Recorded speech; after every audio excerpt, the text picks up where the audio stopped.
এখন শীতকাল চলতেছে, শীতকালে সকাল সকাল জামা রেখে উঠে অফিসে যাইতে মন চায় না আমার। আসসালামু আলাইকুম আপু, কেমন আছেন আপনি? ওয়ালাইকুম আসসালাম, আলহামদুলিল্লাহ অনেক ভালো আছে। আপনি কেমন আছেন?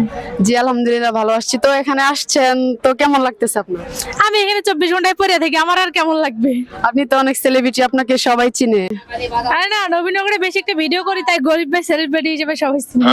আপনি তো আগে গার্মেন্টস এ চাকরি করতেন তাই না, এখন কি করেন? না, আপাতত বাদ দিছি। তো গার্মেন্টস এ তো জব করতেন, বাদ দিলেন কেন হঠাৎ করে? এখন শীতকাল চলতেছে, শীতকালে সকাল সকাল জামা রেখে উঠে অফিসে যাইতে মন চায় না আমার। ও আচ্ছা, তাই তো অনেকেই তো চাকরি করে, তারা তাহলে কিভাবে যায়? জানি না, বাট আমার একটু অন্যরকম, আমি শীতকালে জামাইতে উঠতে আমার কষ্ট হয়, তো শীতকালে আপাতত ব্রেক দিছি জবটা। তো ভাইয়া কোথায় আসছে আপনার সাথে? হ্যাঁ, আসছে। তো আপু আমি শুনছি যারা গার্মেন্টস এ জব করে তারা মানে কিন্তু তাদের বয়ফ্রেন্ড থাকে, আপনারও কি আছে নাকি? এই কুত্তা পালার স্বভাব আমার নাই। না, এটা তো সবাই বলে যারা গার্মেন্টস এ জব করে তাদের বয়ফ্রেন্ড আছে, হাজবেন্ড রেখা মানে অনেক ইয়ে করে। বলে, বাট আমি আমার ইগো নিয়ে চলে। আমি একজনের সাথে কয়েকদিন প্রেম করবো, ব্রেকআপ হবো, ও আরেকজনকে দেখাবো আমার এক্স, ও আমার ইগোতে যায় না।